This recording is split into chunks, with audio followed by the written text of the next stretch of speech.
네, 이스라엘군이 레바논 무장전파 헤즈볼라를 상대로 제한적인 지상 작전에 돌입했습니다. 중동의 확전 위기가 최고조로 치닫고 있는데요. 백승훈 한국외대 중동연구소 전임연구원 연결해서 현재 상황과 앞으로의 전망을 해보도록 하겠습니다. 지금 나와 계십니까? 네, 안녕하십니까. 예, 일단 이스라엘이 레바논에서 지상전을 시작을 한 것으로 보입니다. 이스라엘이 지상군을 투입한 건 지난 2006년 이후 18년 만인데 이스라엘군은 제한적 국지적인 작전이라는 점을 강조했는데 일단 지금 어느 수준의 전투가 벌어지는 상황이죠? 네, 9월 21일 시작됐던 이스라엘의 헤즈볼라 또 레바논에 대한 전국적인 공습 작전, 또 보통 두 개의 축으로 지금 이루어졌는데요. 하나는 네. 헤즈볼라의 수뇌부들에 대한 공격, 공습이죠. 그다음에 소위 말해서 마르자윤이라고 하는 리타니강 남부 지역, 그러니까 레바논 남부 지역, 이스라엘로 치면 북부 지역에 있는 거기에 있는 헤즈볼라의 군사시설 타격과 백하계곡이라고 하는 시리아 국경입니다. 레바논의 시리아 국경인 동쪽부 지역에 대한 공습 공격을 이렇게 이어가서 성공적인 공습 작전을 했죠. 그래서 우리가 다 알다시피 나스랄라와 알리 카라키라고 하는 군부 최고 지도자, 그러니까 헤즈볼라 내 군부 사령관, 최고 사령관을 이제 폭사를 시키고 이제 지금 말씀하신 대로 마지막 지상군 파견을 지금 앞두고 있습니다. 이스라엘 북부의 메르카바 전차 120대를 지금 대기하고 있다고 하니까 이제 곧 아마 본격적인 지상전이 이루어질 것이고 지상군 파견 투입이 이제 이루어질 것으로 보입니다. 메르카바 전차 하면 우리 유명하죠. 지금 작년에 메르카바 4라고 해서 업그레이드된 버전이 나왔다는데 이게 이스라엘 측 얘기로는 5세대 전차라고 하는데 만약에 이게 진짜 5세대 전차라고 한다면 우리나라 흑표가 유명한 흑표 전차가 3.5세대 전차라고 하니까 예, 예. 압도적인 전력을 가진 탱크가 이제 지상군 투입을 목도하고 있다. 바로 그 직전이다. 그렇게 보시면 될 것 같습니다. 예, 예. 그럼 이제 공격 목표는 무엇인가? 그러니까 이스라엘군은 이번 작전의 어떤 구체적인 규모나 목표물에 대해서는 언급을 하지 않았고 또 헤즈볼라 수장 나스랄라 지휘부를 제거한 상황이기 때문에 과연 이번 지상전은 어떤 목표를 얻겠다는 의도라고 볼 수 있겠습니까? 소위 말해서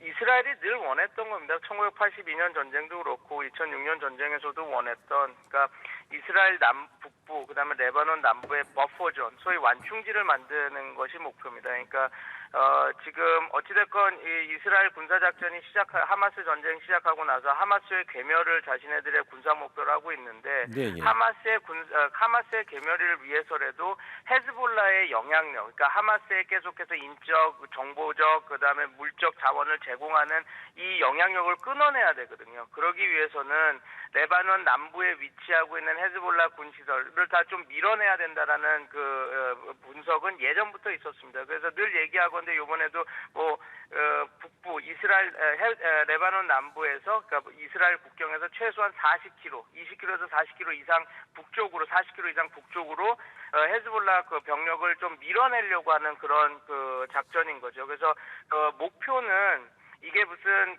베이루트까지 지상군을 진격해서 레바논을 굴복시키고 레바논을 정복하려고 하는 정복 전쟁이 아니라 예. 헤즈볼라의 영향력을 상당수군 약화시키는, 그렇게 해서 하마스를 괴멸시키자고 하는 이전에 원래 작년 전쟁이 시작했던 군사 작전을 하려고 하는 목표가 다 연결돼서 지금 이런 군사 작전을 마지막으로 지금 수행하고 있는 것으로 보입니다. 예.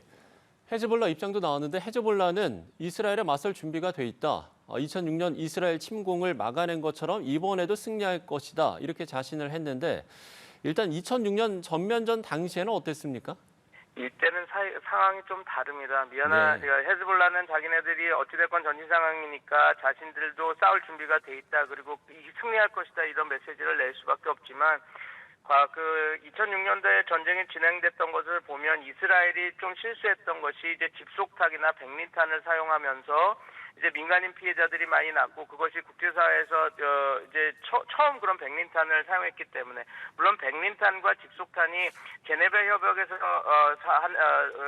규정한 그런 소위 말해서 불법 무기는 아닙니다. 근데 뭐가 문제가 되냐면 이 집속탄이나 백린탄이 무기로 사용될 수는 있지만 민간인 밀집 지역에는 사용되면 안 되거든요. 그러면 이제 그 제네바 협약을 위반입니다. 국제법 위반인데 이스라엘이 조금 약간 모호하게 공격을 함으로써 민간인 피해자가 일어나고 국제 여론이 상당히 지금이야 백린탄이나 집속탄을 계속 사용해서 조금 무뎌졌지만 그때는 초기 사용되었기 때문에 국제사회가 엄청나게 반감을 일으켰거든요. 그래서 예, 예. 언론전, 여론전에서 이스라엘이 밀림으로써 그냥 중재안을 받아들이고 정전을 할 수밖에 없는 상황이었거든요. 근데 지금은 다릅니다. 이스라엘이 지금 어찌됐건 지금 어찌됐건 헤즈볼라가 하마스를 도와서 이스라엘을 공격해서 이스라엘 입장에서는 명분을 쌓은 면도 있고 지금 집속탄이나 백린탄을 사용하지는 않았거든요. 그쪽에. 예. 그러니까 이제 군사작전을 편의할 수 있다는 그 점, 그리고 이게 정규적으로 전쟁을 지금 수행할 수 있는 명분이 있다는 점, 그다음에 플러스 지금 군사작전을 하기 전에 지금 그 상당 부분 하마스가 위력을 할 수 있는 군사 시설들을 이미 말씀드렸지만 9월 20일부터 상당수 좀 파괴하고 지금 가고 있거든요. 거기다가 지금 이 전쟁이 본격적인 지상군 파견 이전에 이미 지도부, 그러니까 지금 이스라엘 방위군도 밝히고 있지만 7명의 최고 지도자급 사람이 죽었고 군사 최고 지도자 장군들로 따지면 20명의 지금 이스라엘 공수부로 다 죽었다고 하니 어떻게 보면 예. 지도부의 공백 상태도 만든 상태라서 이번 전쟁은 헤즈볼라가 원하는 2006년을 얘기하고 있지만 2006년과는 상황이 다릅니다. 2006년과는 상황이 다르다. 그러면 지금 일단 헤즈볼라는 새 수장이 나스랄라의 사촌이 임명이 된 상황이기 때문에 이 지상전에 어떻게 좀 대응을 하겠습니까? 이제 우리가 다 많은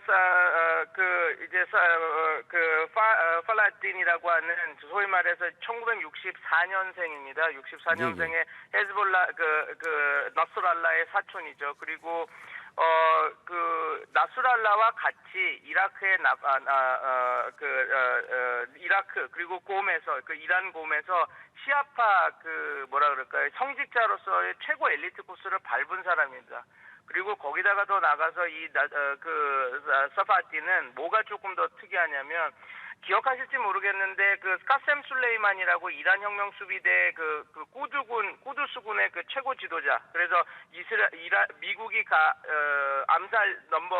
암살자 리스트 첫 번째에 뒀던 사람을 암살하지 않았습니까? 그때 이라크에서 꾸두스군 이란 혁명 수비대의 특수전 사령부의 사령관의 딸과 본인의 아들을 결혼시킨 또 그런 이란과의 좀 더 가까운 관계성을 가진 사람입니다. 그래서 나스랄라의 사촌 플라틴이 이제 자기네가 이제 헤즈볼라의 수장이 된다면 좀 더 강경 노선을 가겠죠. 근데 지금 우리가 복귀할 만한 것은 지금 말씀드린 것처럼 지금 헤즈볼라가 가용할 수 있는 자산이 지금은 없습니다. 단기적으로. 왜냐하면 이스라엘이 성공적으로 수뇌부를 축출하고 그다음에 남부 지역에 있는 헤즈볼라 군사시설을 다 잘 파괴했기 때문에 단기적으로는 강경차 태세를 취하면서 계속 항전하겠다라고 하지만 헤즈볼라 입장에서는 자기가 쓸 수 있는 카드가 많지 않은 상황.